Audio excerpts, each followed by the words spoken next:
In each and every country, there's the most important house in the land.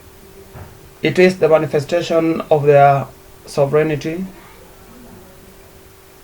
the face of the nation, and the seat of power, which always functions as the residence and office of the president. In Kenya, this house is called the State House. It is where the country's most important guests are received and entertained, and from there the nation is usually addressed. So the house plays a very important role, and in so many countries like in America, in England, and all the others, this is usually a magnificent house sitting on a sprawling compound.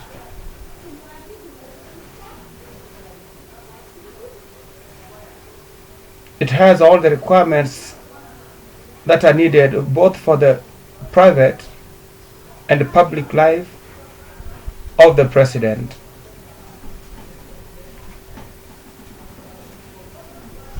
Anyone seeing Kenya as a state house will agree it is a house of grandeur. It's a beautiful, beautiful house.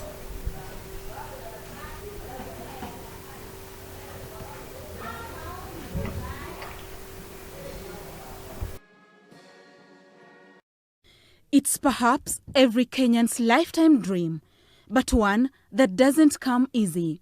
A visit to State House and a personal interaction with the most powerful man in the land, the president. The rest are having tea. Okay. They are said to be the leaders of tomorrow, but these little ones got a taste of tomorrow today. Look at how auspicious this building is.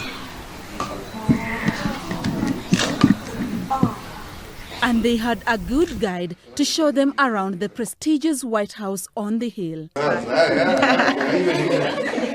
So that's where you will be sitting. President Kenyatta was hosting special guests at State House and took time from his busy schedule to show them around his office. This is my chair, Charity. You sit. This is your... White, beautiful, So sit and have a picture taken. Come on, sit. spacious Raise ground. your head, girl. Come and sit Magnificent. Come and sit on mine.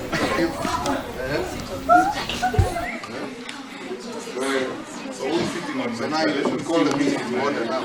Now you're the secretary. And he seemed to enjoy every moment of it, and so were his guests. That's a deputy president. She is the secretary of the cabinet.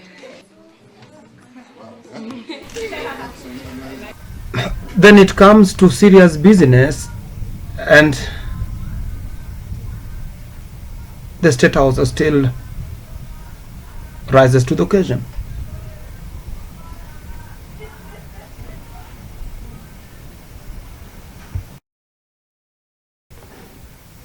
Even the cabinet secretaries themselves and any other members of public life who may happen to have meetings here must be feeling the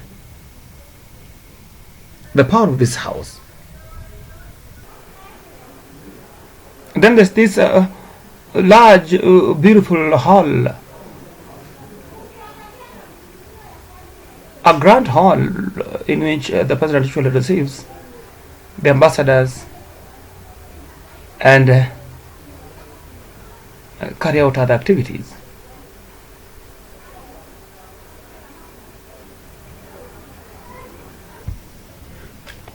And the State House is being true to its name. A house in which important issues of the nation and the state are being carried out. Like when former Kenya's second president Daniel Arap Moi died and was taken, his body was taken to the State House. That was a show of grandeur. That was a show of majesty of the nation. It was a moment in which Kenyans were all proud of their symbols of power. And the State House is the greatest face of it.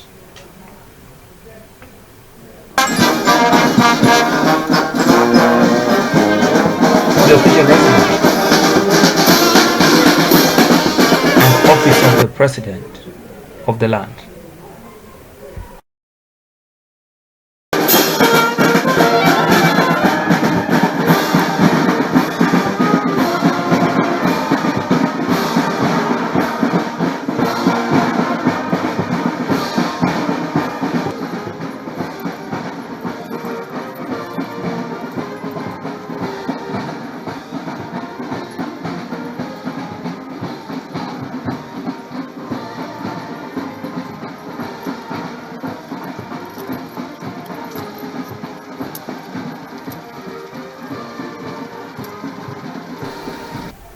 Why the president, after having State House all for himself, is again forced to have an office in the middle of the town?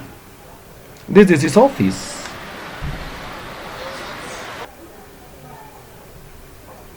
So, thank you very much. Asante kwa kuchunga kiti. Well done. God bless. Thank you. Asante What is it sana. that the president comes to do here which he cannot do in State House? Mungu mwema. Naona diary bado haina kitu umemaliza kitu. Are we doing it because we carried it from colonialism or what is it? God bless you. Habari yenu? But is it just good that the president also I tell you. gets to have an office in the middle of town? It's a while since I mean, I don't understand. It is, isn't it? I don't understand. Huh? but some of our characters now, Kina Ambassador, they have had a taste Of what of what comes around.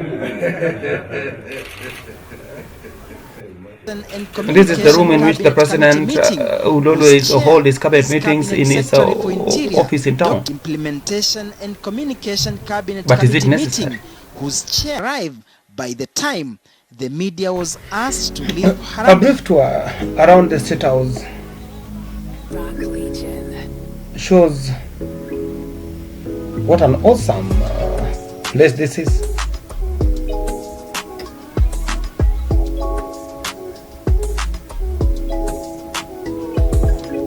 The compound itself is so beautiful and it's surrounded by quite a great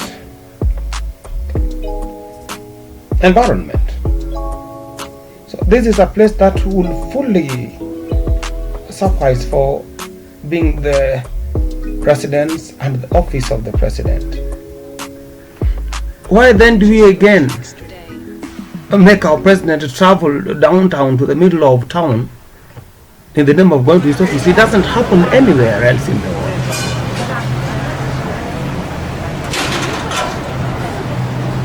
10 Downing Street, also known as number 10, along with the adjoining Cabinet Office at 70 Whitehall, is the headquarters of the Government of the United Kingdom and the official residence and office of the First Lord of the Treasury, a post which for much of the 18th and 19th centuries and since 1905 has been held by the Prime Minister of the United Kingdom. It's been the locale of British Prime Ministers since 1735, and Prime Ministers have officially lived here full-time since 1997. You heard that? Full time. Welcome to the working office and the home of the President of the United States, the White House. Located on the now famous 1600 Pennsylvania Avenue, the White House has been the seat of the presidential family for more than 200 years and has become a symbol of the United States and its ruling government. When Kenya's president visited America just the other day, there was all the display of splendor and the majesty of the main house of the government of the United States.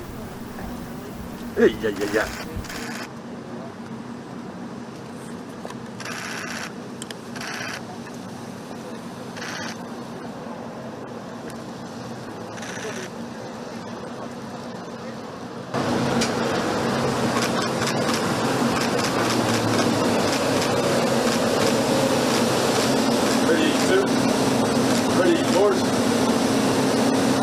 Ready, cop. Ready, open.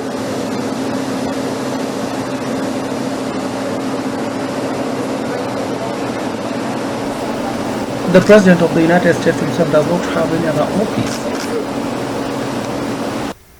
apart from the White House. And that is where all his official duties, personal and family needs are domiciled. Why then in Kenya do you have another office in downtown Nairobi being called the office of the President? It is the doubling of roles, which is a very common phenomenon in Kenya. Please let us copy this. It is a good thing. We've copied the American Constitution. We've copied things from various countries. Let us also copy this. Let us have the State House functioning as the only office of the President in the country.